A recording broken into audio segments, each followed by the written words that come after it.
Hello friends, आप सभी लोग का स्वागत है आपके मिशन करियर एकेडमी में। और आज हम लेकर आए हैं आरआरबी ग्रुप डी यानी कि रेलवे के लिए सामान्य विज्ञान, जो कि आज हम लुसेंट विज्ञान से जो है कि सामान्य विज्ञान से जो है कि आज हम जीव विज्ञान के क्वेश्चन को हम जो है कि सॉल्व करने वाले हैं। और आज हम जीव विज्ञान से जो है कि वनस्पति विज्ञान के चैप्टर से जो है कि आज हम एमसीक्यू क्वेश्चन को देखेंगे।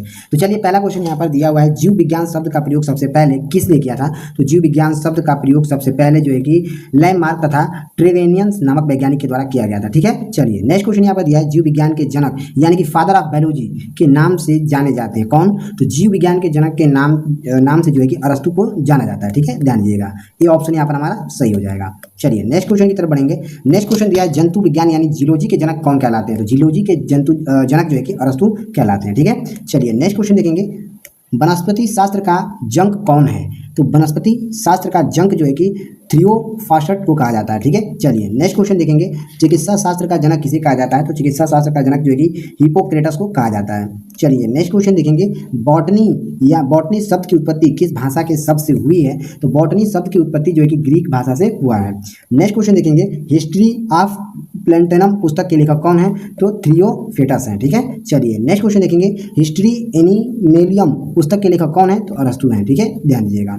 नेक्स्ट क्वेश्चन देखेंगे, चिकित्सा शास्त्र के विद्यार्थियों को किसकी शपथ दिलाई जाती है। तो चिकित्सा शास्त्र के विद्यार्थियों को जो है कि हिप्पोक्रेटस की शपथ दिलाई जाती है। ठीक है, ध्यान दीजिएगा, ये वाला क्वेश्चन काफी इंपॉर्टेंट है। ठीक है, ध्यान दीजिएगा, एक बार फिर से बोल दे रहा हूँ। देखिए, चिकित्सा शास्त्र के विद्यार्थियों को किसकी शपथ दिलाई जाती है। तो हिप्पोक्रेटस की शपथ दिलाई जाती है। ठीक है, ध्यान दीजिएगा। नेक्स्ट क्वेश्चन दिया है, वह विज्ञान जिसका संबंध जीवनधारी के अध्ययन से होता है वे क्या कहलाते हैं। तो वे जीव विज्ञान कहलाते हैं। चलिए नेक्स्ट क्वेश्चन देखेंगे, फाइकोलॉजी में किसका अध्ययन किया जाता है। तो फाइकोलॉजी में शैवाल का अध्ययन किया जाता है। ठीक है, चलिए नेक्स्ट क्वेश्चन देखेंगे, पर्यावरण का अध्ययन जीव विज्ञान की किस भाषा के अंतर्गत किया जाता है। तो पारिस्थितिकी तंत्र का जो है कि पारिस्थितिकी तंत्र के अंतर्गत किया जाता है। ठीक है, पर्यावरण का अध्ययन। ठीक है, ध्यान दीजिएगा। चलिए नेक्स्ट क्वेश्चन देखेंगे, फूलों के संवर्धन के विज्ञान को क्या कहा जाता है। तो फूलों के संवर्धन के विज्ञान को जो है कि फ्लोरिकल्चर कहा जाता है। ठीक है, ध्यान दीजिएगा। चलिए नेक्स्ट क्वेश्चन देखेंगे, नेक्स्ट क्वेश्चन दिया हुआ है, डेंड्रोलॉजी का संबंध किससे है। तो डेंड्रोलॉजी का संबंध यहाँ पूछा है, तो आंसर हो जाएगा इसमें हमारा वृक्षों के अध्ययन से है और झाड़ियों के अध्ययन से है। ठीक है, ध्यान दीजिएगा। नेक्स्ट क्वेश्चन देखेंगे, पुष्पों का अध्ययन क्या कहलाता है। तो पुष्पों का अध्ययन जो है कि एंथ्रोलॉजी कहलाता है। नेक्स्ट क्वेश्चन देखेंगे, जीवाश्म वनस्पति विज्ञान में अध्ययन किया जाता है किसका। तो जीवाश्मों का अध्ययन किया जाता है। नेक्स्ट देखेंगे, वनस्पति संवर्धन से संबंधित विज्ञान की शाखा को क्या कहते हैं। तो इसे हॉर्टिकल्चर कहते हैं। नेक्स्ट क्वेश्चन देखेंगे, जीव एवं वातावरण की अंतर अभिक्रिया से संबंधित जीव विज्ञान की शाखा क्या कहलाती है। तो ये पारिस्थितिकी कहलाती है। नेक्स्ट क्वेश्चन देखेंगे, वनस्पति विज्ञान की वह शाखा जिसमें शैवाल का अध्ययन किया जाता है वह क्या कहलाता है। वह फाइकोलॉजी कहलाता है। नेक्स्ट देखेंगे, सिविकल्चर वनस्पति विज्ञान की वह शाखा है जिससे वर्णन होता है। क्या वर्णन होता है। तो वनों के विकास के वर्णन होता है। नेक्स्ट देखेंगे, स्पर्मोलॉजी में किसका अध्ययन होता है। तो स्पर्मोलॉजी में जो है कि बीजों का अध्ययन किया जाता है। नेक्स्ट क्वेश्चन देखेंगे, एग्रोस्टोलॉजी में किसका अध्ययन किया जाता है। तो एग्रोस्टोलॉजी में जो है कि घासों का अध्ययन किया जाता है। नेक्स्ट क्वेश्चन देखेंगे, फीडोलॉजी में किसका अध्ययन किया जाता है। तो फीडोलॉजी में जो है कि भूमि का अध्ययन किया जाता है। नेक्स्ट देखेंगे, अनुवांशिकता एवं विभिन्नता के बारे में जानकारी देने वाले वनस्पति विज्ञान की शाखा को क्या कहते हैं। तो आनुवंशिकता एवं विभिन्नता के बारे में जानकारी देने वाले वनस्पतियों को हम जो है कि आनुवंशिकी कहते हैं। ठीक है, ध्यान दीजिएगा।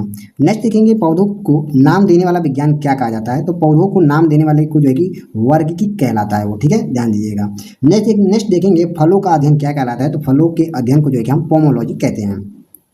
नेक्स्ट देखेंगे, परागकणों का अध्ययन क्या कहलाता है। तो परागकणों का अध्ययन जो है कि पैनिनोलॉजी कहलाता है। ठीक है, ध्यान दीजिएगा। नेक्स्ट देखेंगे, संसार में पौधों के वितरण का अध्ययन क्या कहलाता है। तो इसे फाइटोलॉजियोग्राफी कहते हैं।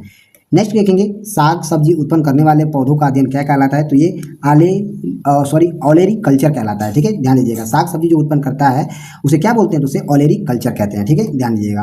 नेक्स्ट देखेंगे, वार्षिक वलयों का अध्ययन क्या कहलाता है। तो ये इसमें वार्षिक वलयों के अध्ययन को जो कि डेंड्रोक्रोनोलॉजी कहलाता है वो। ठीक है, ध्यान दीजिएगा। नेक्स्ट देखेंगे, सजावटी वृक्ष तथा झाड़ियों में संवर्धन से संबंधित अध्ययन क्या कहलाता है। तो ये आरओवी कल्चर कहलाता है। नेक्स्ट देखेंगे, पौधों की आंतरिक संरचना का अध्ययन क्या कहलाता है। तो ये शारीरिक कहलाता है। नेक्स्ट देखेंगे, पादप विज्ञान की शाखा कवक शास्त्र में किसका अध्ययन किया जाता है। तो फफूंद का अध्ययन किया जाता है। नेक्स्ट देखेंगे, एग्रोफोटोस्ट्रेटी क्या है। तो ये कृषि के साथ उसकी भूमि पर काष्ठीय 12 मासी वृक्ष लगाना कहलाता है। ठीक है, ध्यान दीजिएगा। नेक्स्ट क्वेश्चन देखेंगे, वृक्ष संवर्धन किसका अध्ययन है? तो ये वृक्ष एवं वनस्पतियों की खेती का अध्ययन है। नेक्स्ट देखेंगे, जीव द्रव्य के पृथक्करण एवं संयोजन से संबंधित वनस्पति विज्ञान की शाखा क्या कहलाती है? तो ये टिश्यू कल्चर कहलाती है। नेक्स्ट देखेंगे, निम्नलिखित में से कौन सा एक सही सुलेमित नहीं है? तो सब्जी की खेती हॉर्टिकल्चर जो है कि संबंधित नहीं है। नेक्स्ट देखेंगे, जीव विज्ञान शब्द का प्रयोग सबसे पहले किसने किया था? तो लैमार्क तथा ट्रेविलेनियस नामक वैज्ञानिक के द्वारा किया गया था। नेक्स्ट देखेंगे, जीव विज्ञान के जनक यानी कि फादर ऑफ बायोलॉजी के नाम से किसे जाना जाता है? तो अरस्तु को जाना जाता है। नेक्स्ट देखेंगे, जंतु विज्ञान यानी जियोलॉजी ऑफ बायोलॉजी के नाम से किसे जाना जाता है? तो अरस्तु को ही जाना जाता है। चलिए नेक्स्ट क्वेश्चन की तरफ बढ़ेंगे हम। हालांकि यहाँ पर 40 क्वेश्चन ही थे इस चैप्टर से। तो चलिए हम मिलते हैं अगले लेक्चर में, तब तक के लिए जय हिंद जय भारत।